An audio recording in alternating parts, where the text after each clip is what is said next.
right, thank you. Commissioner Britton. Here. Bigham.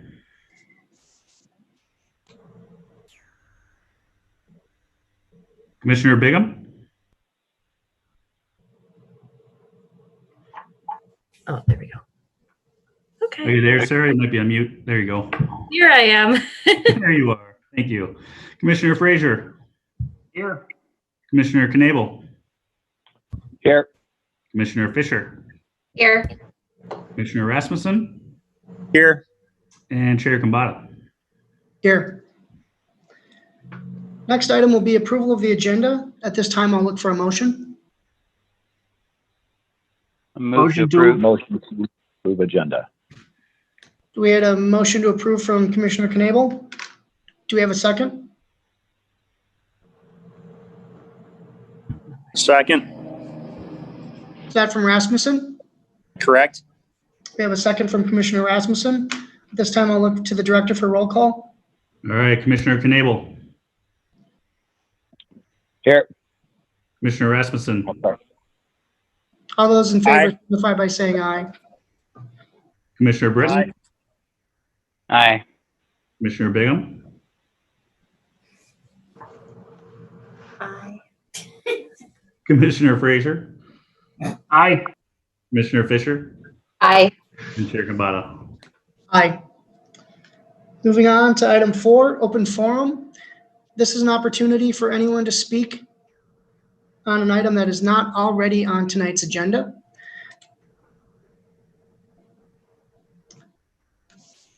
And in order to do so, anyone not currently in the meeting can address that in one of two ways.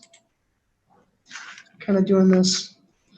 Attendees can ask in one of two ways. They can post a question using the Q&A option. If you have a question, I will state the question to the Planning Commission and staff, and we will address the question accordingly. Second would be use the raise my hand option. If you wish to verbally ask a question, please test your device's microphone prior to selecting the raise my hand option to assure that you'll be heard. I will then call on you by name and ask the question. Please understand that once the question is asked, you will be muted. If you have a follow-up question, please reselect the raise my hand option to ask additional questions. So at this time, we'll give just a minute for anyone to pop up on the Q&A or in the chat if they want to raise issue with anything that is not already on tonight's agenda.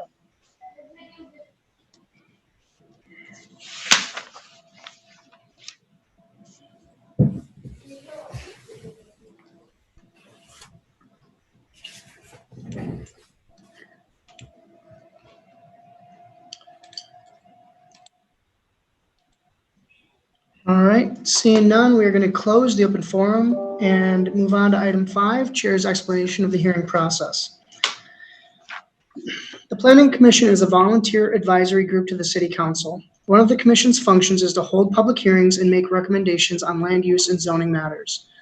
The purpose of the public hearings is to provide an opportunity for each applicant and citizens to present information, ask questions, and express opinions. Since these proceedings are televised and recorded for the public record, anyone wishing to speak can do so in one of two ways. Post a question using the Q&A option. If you post a question, I will state the question to the Planning Commission and staff, and we will address the questions accordingly.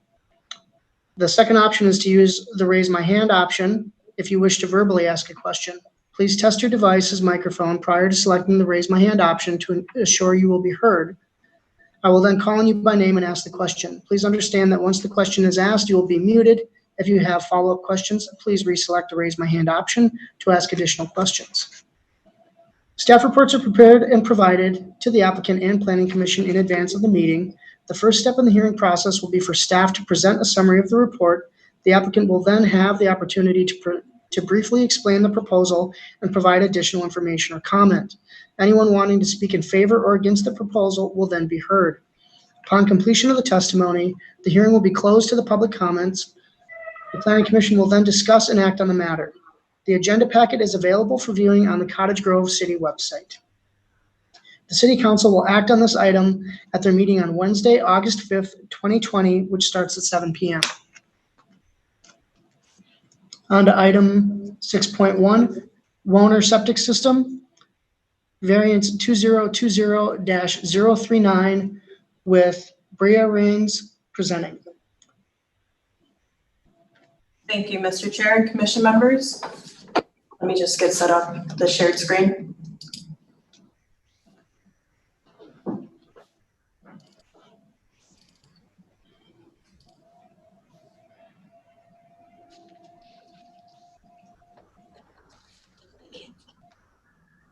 Okay, the item before you this evening is for a variance request by Tara and Jeremy Woerner for a septic system variance. Tara and Jeremy Woerner reside at 7981 River Acres Road South. They're requesting a variance for a reduced setback from the ordinary high water level of the Mississippi River for an additional septic tank and soil mound dispersal system. The property is located in the Mississippi River Corridor Critical Area Overlay.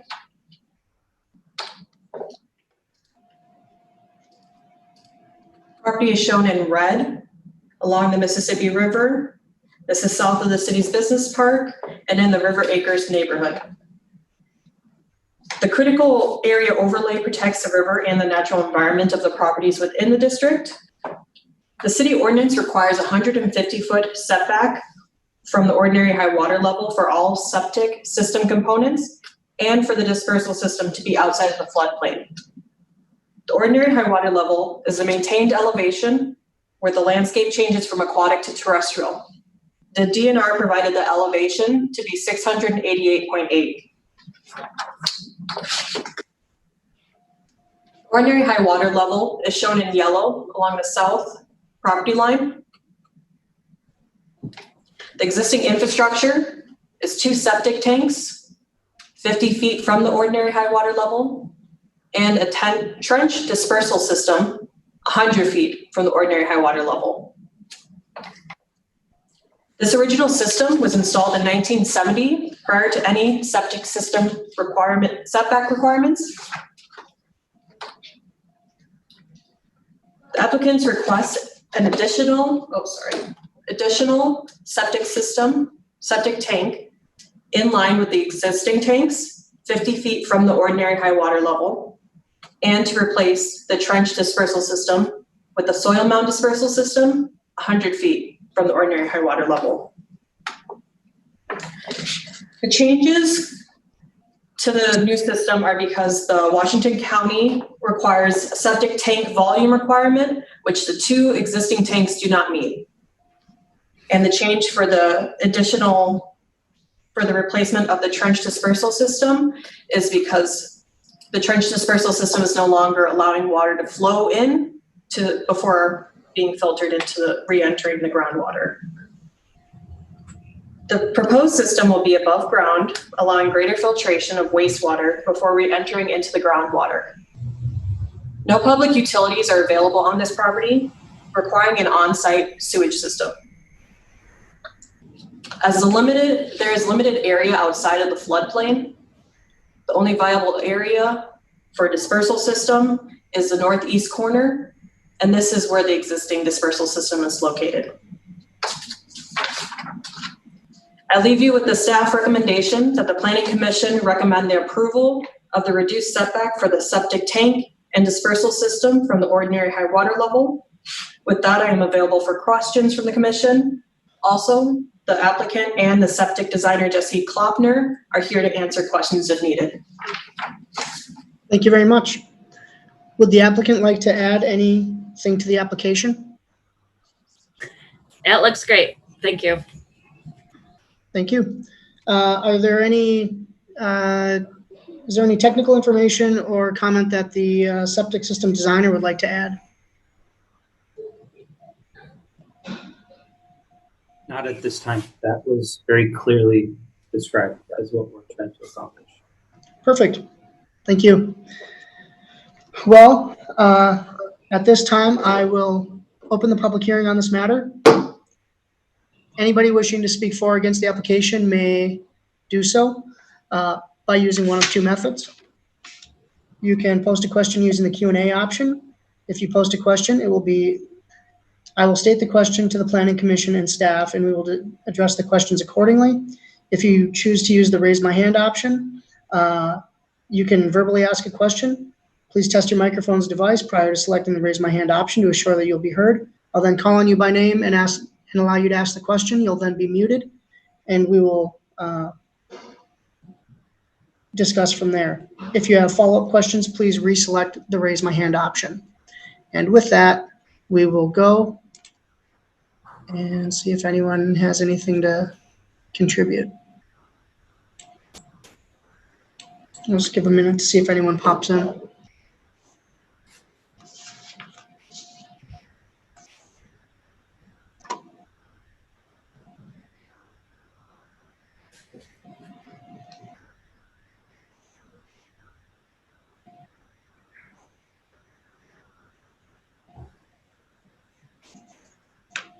Okay, with that, we will close public hearing and look for additional questions or comment from the commission. Yeah, this is Derek Rasmussen. I've got a question, if I may. Go ahead, sir. I'm just curious if what the elevation of this property looks like. Is it a pretty flat site, or is there quite a bit of elevation change? I guess what I'm curious about is, we know that 688.8 number, which is the high water mark. Is the tank in the mound system? I'm kind of curious if that's how much higher that is above the floodplain.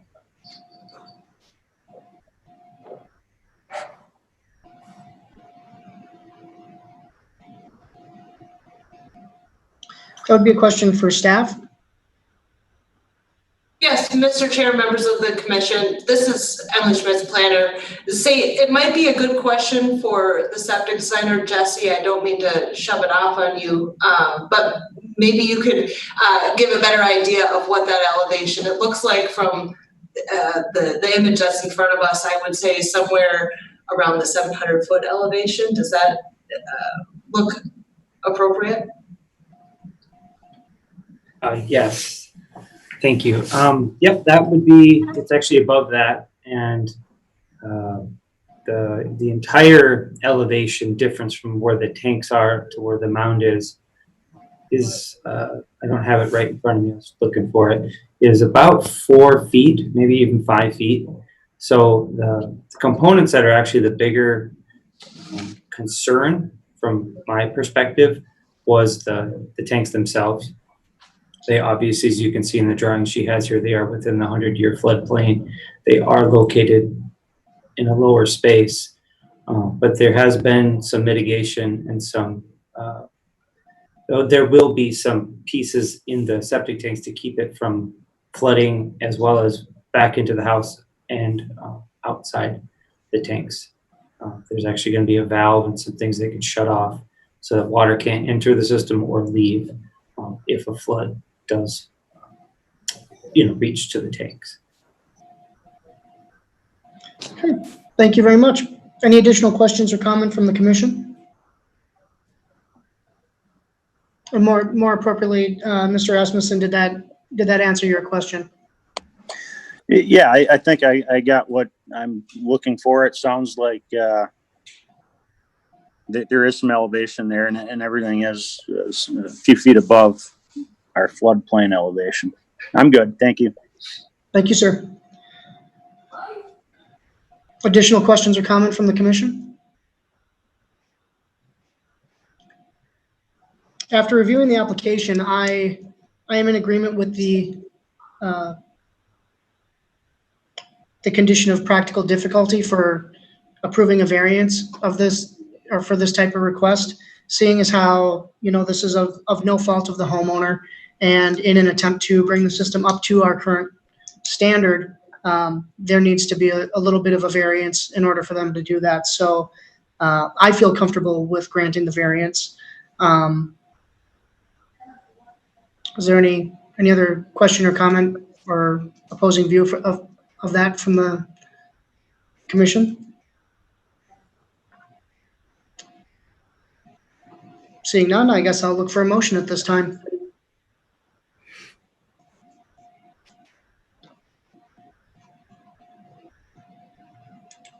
This is Commissioner Britton. I'll move to approve based on findings of fact and subject to the conditions stipulated in the staff report. All right, we have a motion to approve the variance,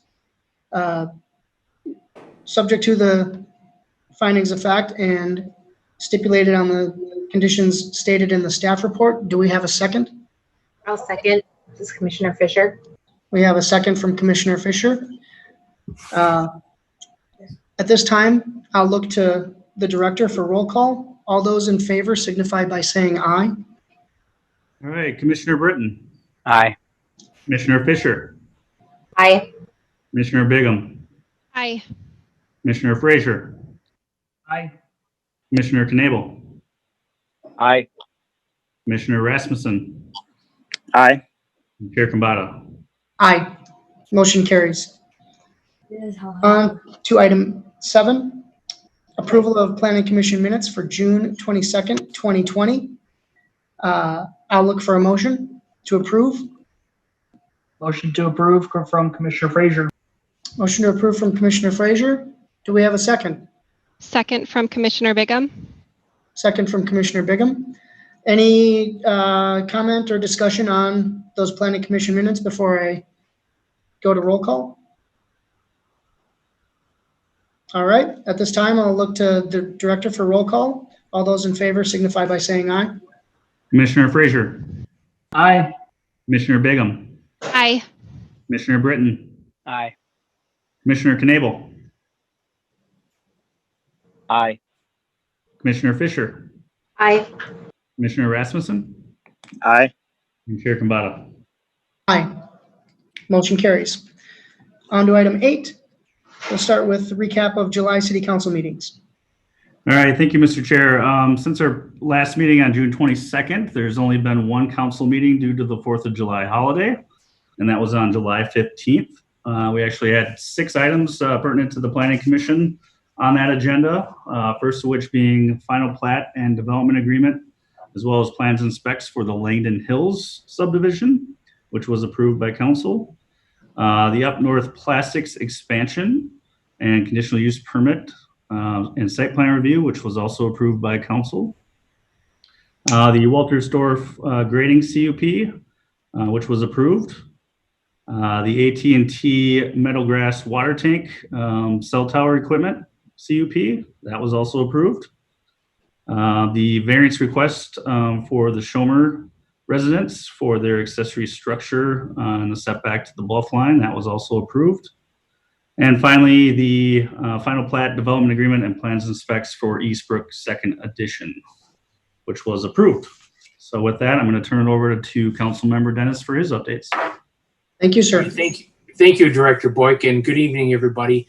A couple of quick things for you tonight. The first is that over the past couple of weeks, the council's been working on the budget agenda for next year. And so we've got another meeting coming up Wednesday night, and then some final details coming up past that. We've given an indication to staff that we wanted to keep things as close to the bottom line mark as we possibly could.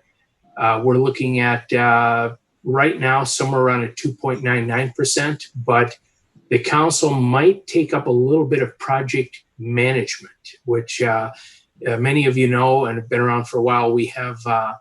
We've got some substantial roadways and investments here in the community that we need to take care of from time to time. So it is possible that that we could take on a little bit of project management here to protect the asset that we have built as a community together over the course of the years.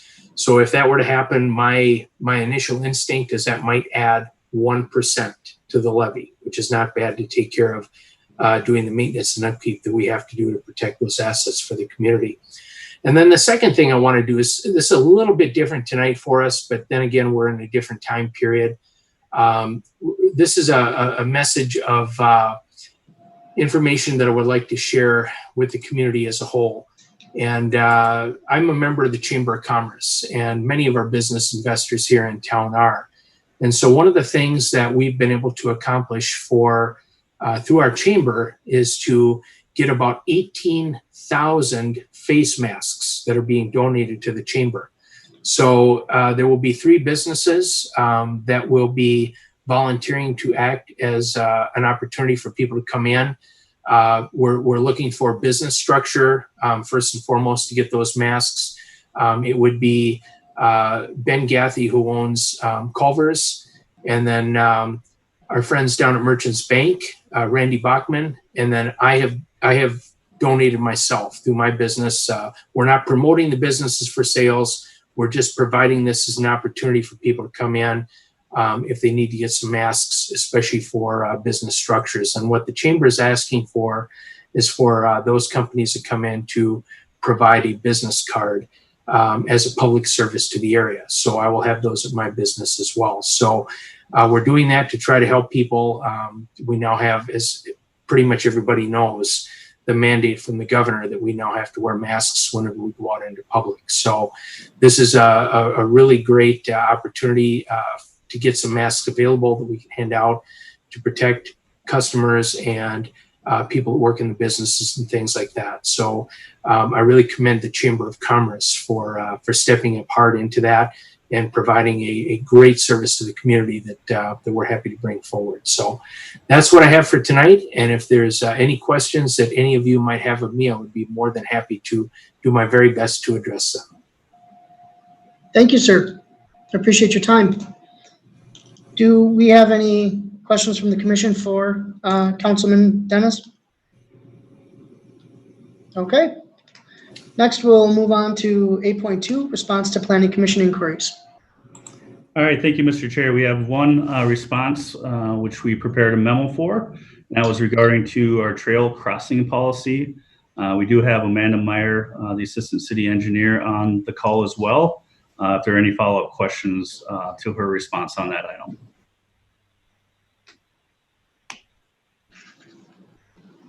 Yes, this is Commissioner Britton. I'd like to thank staff for putting together the response. It was very informative.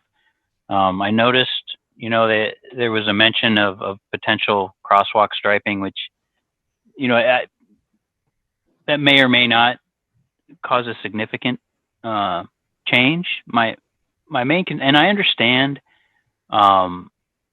where the distancing is coming from, of pushing it back from the main roadway. My concern is still that the viewing triangle, if I understand correctly, where does that begin? If it's at the edge of the roadway, say 80th Street versus the cross street, versus the edge of the trail, the back edge of the trail, if the viewing triangle were to be where the trail is instead of where the roadway is, then it would prevent obstructions from being placed at these trail locations, such that as cars approach these crossing areas, there'd be plenty of visibility. And I've seen several of these areas where fences and bushes get placed right at the edge of the trail, obstruction that view. So could you provide some feedback or consideration for number one, where does the viewing triangle begin?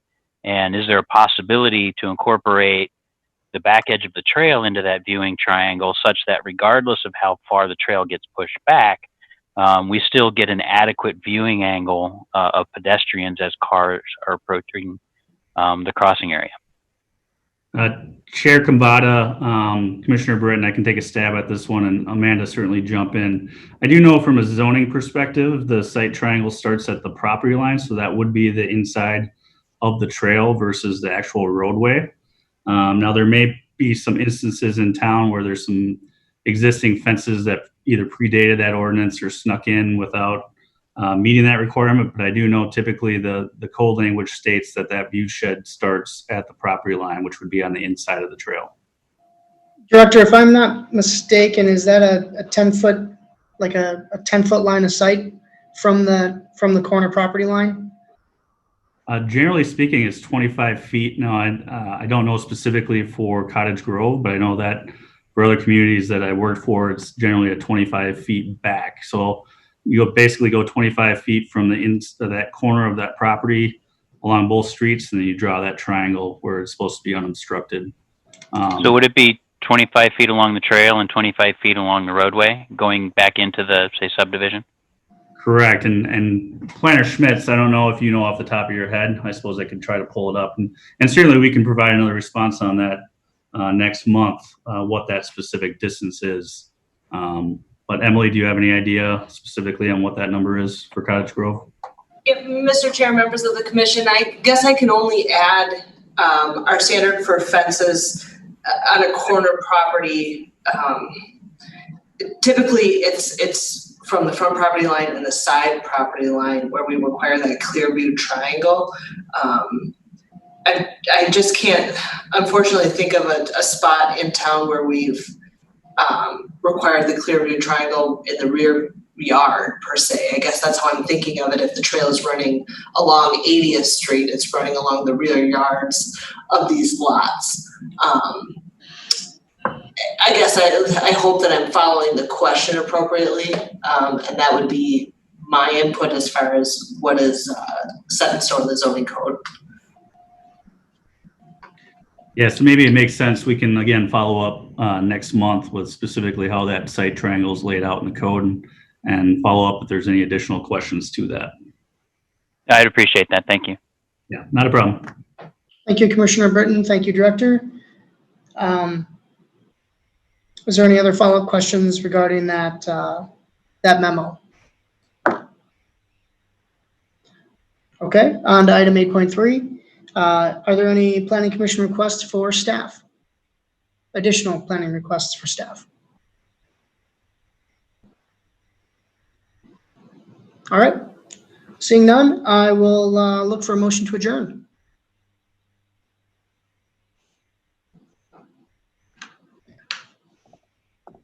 I motion to adjourn. Do we have a second? I'll second. Okay, motion to adjourn from Chair Kambata and second from Commissioner Fisher. All those in favor signify by saying aye. I'll look to Director for roll call. All right, Chair Kambata. Aye. Commissioner Fisher. Aye. Commissioner Britton. Aye. Commissioner Bigham. Aye. Commissioner Frazier. Aye. Commissioner Knable. Aye. And Commissioner Rasmussen. Aye. Motion carries. We are adjourned. Thank you, everyone, for your time tonight. Have a good evening. Thank you. Good evening.